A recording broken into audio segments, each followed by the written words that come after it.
अस्सलाम वालेकुम। 14 अगस्त के हवाले से प्रोग्रामों का सिलसिला जारी है। मैं चलूँगा स्वीडन। वहाँ हमारे बहुत ही प्यारे तबसरा करने वाले अब्दुल कयूम साहब हैं।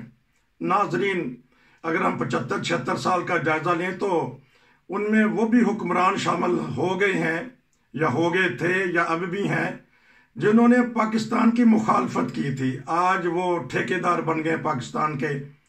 उनके बाप दादा ने मुखालफत की थी और अभी हाल ही में हमने देखा जब तहरीक इंसाफ की हुकूमत थी, इमरान खान वज़ीर आज़म थे, तो उन्होंने बरमला कहा था कि हम 14 अगस्त यौम आज़ादी नहीं मनाएंगे। ये मौलाना फजल रहमान साहब जो कभी कभी सदारत के वो ख्वाब भी देखते हैं। बरल अफसोस का मुकाम है, जिन्होंने मुखालफत की थी वो ठेकेदार बन गए हैं।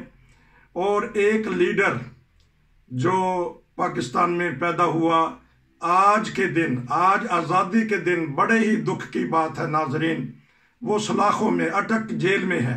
दुख रहेगा। बहरहाल हम तो मुबारकबाद फिर भी देते हैं तमाम पाकिस्तानियों को, क्योंकि उनको समझ नहीं आ रही कि हमारे पाकिस्तान में खेल क्या खेला जा रहा है। तो यकीनन अब्दुल कयूम साहब भी इस मुबारकबाद देंगे, लेकिन रंजीदा हैं पाकिस्तानी अवाम भी, पाकिस्तानी जो बाहर रहते हैं, कि एक नामवर लीडर को वो हकूक नहीं दिए जा रहे जो एक कैदी के हैं। जी अस्सलाम वालेकुम। जी वालेकुम जी नसीर साहब। सर बताइएगा 14 अगस्त के हवाले से कोई मुबारकबाद देना चाहेंगे? और जो मैंने 1-1.5 मिनट में बोलना था बोल दिया, अब आपकी बारी है। जी नसीर साहब, ये इसमें कोई शक नहीं है, ये हमारा मुल्क है। हमारे आबा अजदाद ने इस मुल्क को कितनी जदोजहद के बाद आज़ाद करवाया था, और कितने वो काबिल लोग थे, कितने वो दयानतदार लोग थे, और कितने वो यानी एक एक विजनरी लोग थे जिन्होंने ये सोच लिया था कि पाकिस्तानी जो मुसलमान है ये हिंदुओं के साथ ही रह पाएंगे। तो उन्होंने जद्दोजहद करके हमें मुल्क तो बना दिया।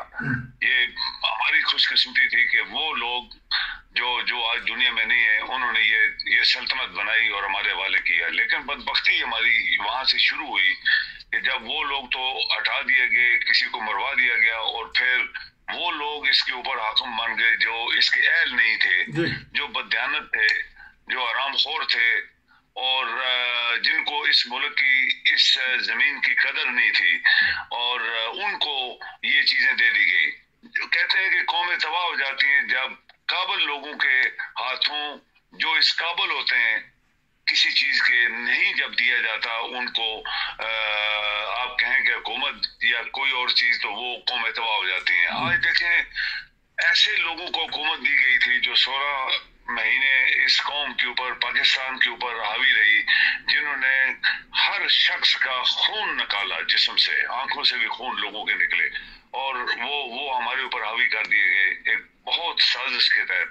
और वो बंदा जो अमीर था, जो गरीब नहीं था, जो दुनिया में मशहूर था, उसको इज्जत की भी जरूरत नहीं थी, उसको किसी पैसे की जरूरत नहीं थी। वो पाकिस्तानी कौम के उस दर्द को उसने महसूस किया कि ये पाकिस्तानी कौम, जैसे हमारे लीडरों ने जिन्होंने पाकिस्तान बनाया था, उन्होंने भी ऐसे ही दर्द को महसूस किया था कि ये मुसलमान दबे रहेंगे जब तक इन लोगों के नीचे रहेंगे।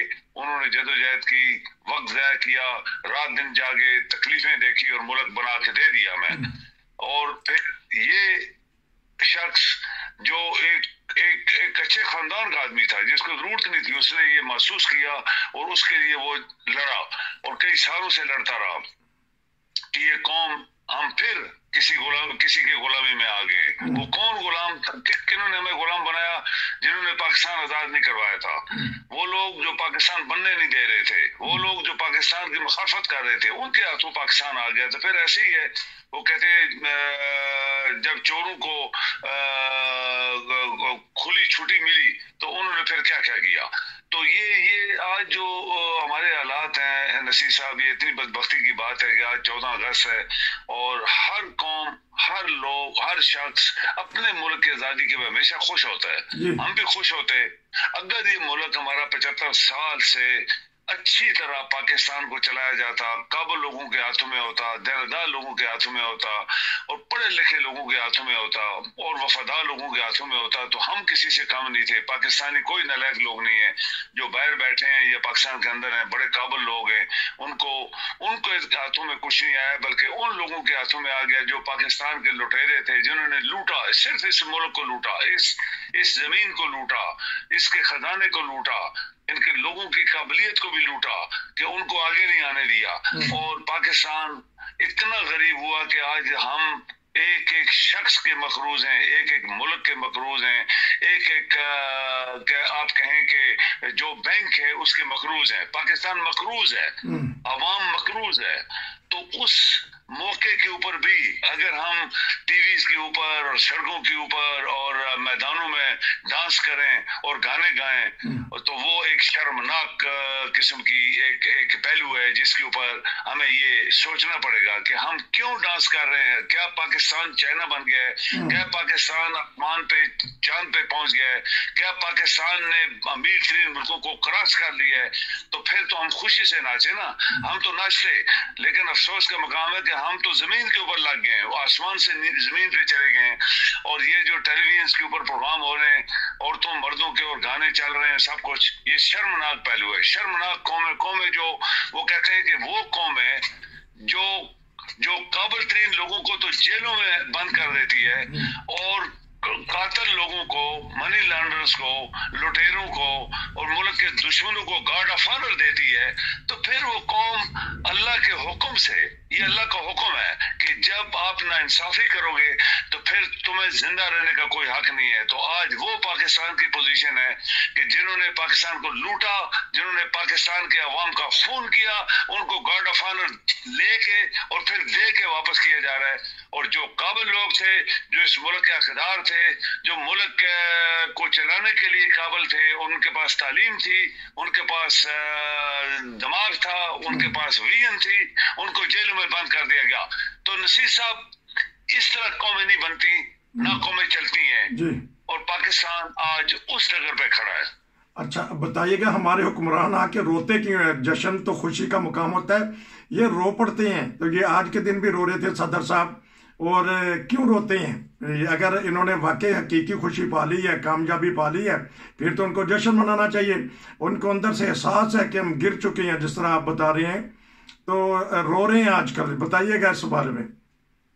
ये बेशर्मी की हालत है, जब आदमी अंदर से उसको शर्म आती है कि मुझे ये ओहदा दिया गया और मैंने इस मुल्क के लिए काम नहीं किया, मुझे ये ताकत दी गई और वो ताकत मैंने इस मुल्क और अवाम के लिए इस्तेमाल नहीं की, मुझे इतना बड़ा एक मर्तबा पे पहुंचाया गया जो मैं इस काबिल नहीं था, और मैं इस मुल्क के लिए जो मुल्क चाहता था, जो मुल्क की जरूरत थी, उसके लिए काम नहीं किया। फिर अंदर से वो शर्म से उनकी आंखों से आंसू आते हैं। वो कोई मुल्क का वफादार नहीं है, ये नसीर साहब आप याद रखिएगा। अच्छा ये बताइएगा कि ठीक है, मिला पाकिस्तान के हमें दुश्मन ही मिले पहले दिन से लेके आज तक, सिवाय उन लोगों के कि जिन्होंने रात दिन, उस जमाने में जब ये सहूलियात मुयसर नहीं थी, उन्होंने रात दिन काम किया था। उन्होंने अपना पैसा, अपनी सेहत, अपनी इल्म, अपनी हर चीज कुर्बान की और हमें एक सल्तनत बना दी, एक मुल्क का बहुत बड़ा टुकड़ा दे दिया। और उन्होंने कसमें खाई कि हम इस मुल्क के पैसे से चाय नहीं पियेंगे, इस मुल्क के पैसे से इंक भी वो कहते हैं ड्राफ्ट भी वो छोड़ के चीफ जस्टिस गया था इस पाकिस्तान के अंदर। और वो लोग भी थे जो 10 किलोमीटर गाड़ी चला के उसको वो याद आ गया, मैं पाकिस्तान की पेंसिल ले आया, अपने घर वापस लेने चला गया था। ये वो लोग थे। नसीर साहब आज तो इस मुल्क को खा गए। ये जो आदमी उतरा है वजीर आजम, इसकी हालत देखें, ये कौन आदमी है, किस खानदान का था? ये जरदारी कौन आदमी है? उसका बेटा जो आज कहते जी हम तो कायदे आजम की विजन को मानने वाले लोग हैं। भाई तुम तो इस मुल्क के कायदे आजम के और कायदे आजम के साथियों के बनाए गए मुल्क को तो खा गए हो। अच्छा, इस मुल्क को तुम लोगों ने ले ली है। ये सिर्फ एक ढांचा खड़ा है, उसके अंदर कुछ नहीं है, क्योंकि पैसे भी नहीं है हमारे पास। तुम पैसे ही खा गए हो। हम तो हर शख्स के पांव पड़ के पैसे लेके इस मुल्क की अफवाज को चला रहे हैं। अब देखिए नसीर साहब, एक अफसोस का मकाम है, जब आप हर चीज पाकिस्तान के पैसे से, खाने भी दोगे, चाय भी पियोगे, हर चीज पाकिस्तान से ही करोगे, तो पाकिस्तान के पास तो पहले ही पैसा नहीं है। अब चीफ ऑफ आर्मी स्टाफ ने पीएमए में परेड कर रात को करवाई, क्यों करवाई भाई?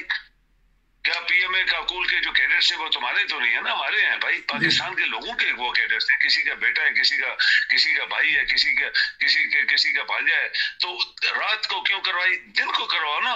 अगर पाकिस्तान के लिए करवा रहे हो, इतना पैसा लगा है, वो पैसा पाकिस्तान के उन लोगों का हक था जिनके पास जूते नहीं है, वो पैसा उन लोगों का हक था जो वहां पे करोड़ों रुपए लगे हैं और लोगों ने परेड भी नहीं देखी, रात का टाइम था। वो उन लोगों का हक था जिनके पास जूते नहीं है, जिनके पास पेट में रोटी नहीं है, जिनके पास कपड़े नहीं है, जिनके पास तालीम नहीं है, जिनके पास दवाइयां नहीं है। अच्छा, इसी सब ये हुआ है हमारे साथ। अच्छा, एक और सवाल बता दीजिएगा कि हमने 20-22 साल के अंदर जब पाकिस्तान मारूज़े वजूद में आया, अपना एक बाजू कटवा दिया और कायदे आज़म जिंदा तो क्या सोचते? हमने बांग्लादेश बनवा दिया, वो भी हमारे से आगे निकल गया। बताइएगा टूटने का सबब क्या बना, क्या हमारी नाअहलियां थी? जी, सिर्फ नालायक लोगों को बड़े सारे इक़्तिदार बनाना, उनको मुल्क की बागडोर दे देना, गैर जिम्मेदार, नालायक और बददियानत, और वो लोग जो इस काबिल नहीं थे। देखिए, हर चीज जो होती है वो एक काबिलियत के ऊपर, किसी को बड़े बड़े ओहदे दिए जाते हैं, वो काबिल होते हैं तब दिए जाते हैं। आपको पता है कि पाकिस्तान के जो पहली जनरेशन थी, जो पाकिस्तान बनने के फौरन बाद जो लोग थे, वो अंग्रेजों के साथ काम करके आए थे, वो दानादार थे, वो मेहनती थे, उनको उसकी कदर भी थी कि हमें एक नया मुल्क मिल गया है, वो किसी के गुलाम थे। लेकिन बाद में तो पाकिस्तान को लूटने वाले आगे सारे, वो तो एक तरफ से हम लोग गुलामी से निकले, दूसरी गुलामी में आ गए, जो आज 76 साल हो गए हम गुलामी में चल रहे हैं। तो पाकिस्तान के गरीबों की हालत देखो ना पाकिस्तान में, उनके पास क्या है? कुछ नहीं है। लेकिन जो अय्याशी कर रहे थे, जिन्होंने पाकिस्तान की दौलत को लूटा हुआ है, वो पाकिस्तान के बाहर भी और पाकिस्तान के अंदर भी वो अय्याशी कर रहे हैं, अय्याशी की जिंदगी गुजार रहे हैं। वो अय्याशी जो अंग्रेज खुद नहीं करते, वो अय्याशी जो अमेरिका के काबल या अमेरिका के बड़े बड़े लोग खुद नहीं करते, वो पाकिस्तान के लोग कर रहे हैं। वो अरब जिनको खरबों की जायदादें आ गई हैं तेल निकलने के बाद, वो भी इतनी अय्याशी नहीं कर रहे जितने पाकिस्तान के लीडर कर रहे हैं। तो ये हमारी बदबख्ती है, हमारी बहुत बड़ी बदकिस्मती है कि पाकिस्तान जिसको बनाने वालों ने ख्वाब देखा था और उनका ख्वाब सच्चा था, उन्होंने बना के दे दिया था। लेकिन अफसोस कि आज वो अगर आ जाएं तो फिर स्वाय इसके कि वो अपना मुंह वो पीटें कि हम लोगों ने इतनी जद्दोजहद करके अपनी इस मुसलमान सल्तनत बनाई थी मुसलमानों को रहने के लिए कि तुम लोग इधर रहो अपनी मर्जी से तुम मजहब, तुम्हारा मजहब के बारे में तुम कोई चीज पूछेगा, अपनी मर्जी से तुम अल्लाह की इबादत करो, जहाँ चाहो वहां जाओ, और पाकिस्तान के लिए काम करते। उनको अफसोस होता, ये सोचना होता कि हमने क्यों बनाया है, ये अफसोस होता कि हमने बना के जिनको दिया उन्होंने इस मुल्क को खत्म कर दिया और एक हिस्सा अपना कटवा भी दिया। आखिर में इमरान खान के बारे में बोलिएगा, क्या हौसला देना चाहेंगे? इस वक्त वो कैद में है, आज के दिन की मुनासबत से दुनिया आज़ाद है, आज़ादी के नारे लगा रही है सारी कौम, सारे हुक्मरान, वो एक कैद में है, एक वजीर आज़म है, एक पाकिस्तान का सुपरस्टार रहा है। इस बारे में बताइएगा।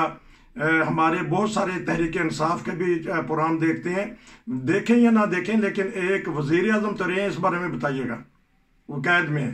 देखिए इमरान साहब के साथ ज्यादती बड़ी हुई है। इमरान के साथ ज्यादती हुई कि वो अगर आपके कहते हैं वो 1000 साल के बाद कोई ऐसा लीडर पैदा हो जाता है जो कि किस्मत बदलना चाहता है अपने अवाम की, अपने मुल्क की, फ्यूचर को बदलना चाहता है, क्योंकि उसने दुनिया देखी थी, हमने देखी है, आपने देखी, आप यूरोप में रहते हैं, मैं भी यूरोप में रहता हूँ, तो हमने दुनिया देखी।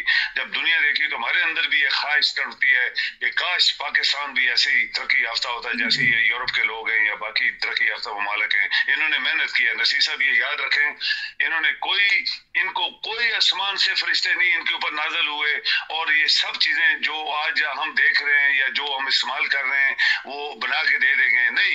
इन लोगों نے خود محنت کی ہے, اپنے ہاتھوں سے چائنیز نے محنت کی ہے, اور وہ آج دنیا کی طاقت بنے. اگر یہ سمجھے کہ ہر چیز مفت آتی ہے تو یہ بیوقوف لوگ, ایک بیوقوف آدمی سوچ سکتا ہے, یہ بیوقوف قوم ہی سوچ سکتی ہے.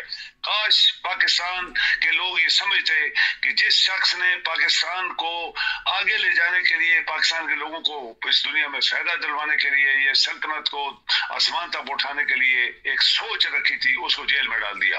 کیوں کہ اس طرح کے لوگ پاکستان میں نہیں چل پاتے. آپ یہ دیکھ لیں جتنے قابل لوگ ہیں ان کو کوئی ان کو یا تو جیلوں میں گھسیڑا ہوا ہے یا ان کو وہ بھاگ کے پاکستان سے چلے گئے. تو یہ پوری قوم کے لیے میسج ہے کہ یہ پاکستان کسی کے باپ کا سلطنت نہیں تھی, کسی باپ کا ملک نہیں, کسی کے باپ کا ملک نہیں ہے. پاکستان بنانے والوں نے پاکستان بنایا تھا, جو ذہین ترین لوگ تھے, جو دیانتدار لوگ تھے, جو قابل ترین لوگ تھے, اور جنہوں نے ہمارے لیے سوچا تھا کہ یہ ہماری جنریشن جو آنے والی ہیں ان کے لیے ایک سلطنت بناؤ, ایک زمین کا ٹکڑا دو تاکہ آرام سے اپنے ملک کے اندر اپنے دین, اپنی تعلیم, اپنی ہر چیز آزادی کے ساتھ کر سکیں. یہ ان کی سوچ تھی. لیکن ہمارے اوپر پھر ایک غلامی سے نکلے دوسری غلامی میں ہم پھنس گئے. تو یہ شخص اس کے لیے لڑ رہا تھا, اور اس کو مروانے کے لیے انہوں نے کچھ نہیں چھوڑا, ان کو گولیاں چلائیں گی. 9 مئی کا ایک چیز بنائی گئی, اور وہ تمام لوگ جو اس ملک کے اصل دشمن ہیں وہ انہوں نے سب کچھ کیا, اور آج بھی انہی کے قبضے میں ملک ہے. میرے خیال میں ہمارے اندر, پاکستان کے اندر بڑے بڑے قابل لوگ ہیں, پوری قوم یہ دیکھ رہی ہے, سن رہی ہے. تو اس چیز کو سمجھیں, یہ کتنی بڑی سازش تھی, ہمارے خلاف تھی, پاکستانیوں کے خلاف تھی, اور اس چیز کو سمجھ کے اس شخص کو جو جیل بھگت رہا ہے وہ ہمارے لیے بھگت رہا ہے, تو اس کے لیے جدوجہد کریں. بہت شکریہ. 14 اگست کے حوالے سے ایک پروگرام آج ہم نے دوبارہ پیش کیا. عبدالقیوم صاحب آپ کا بہت شکریہ. پھر دوبارہ آپ سے ملیں گے. نصیر کو اجازت دیجیے. السلام علیکم.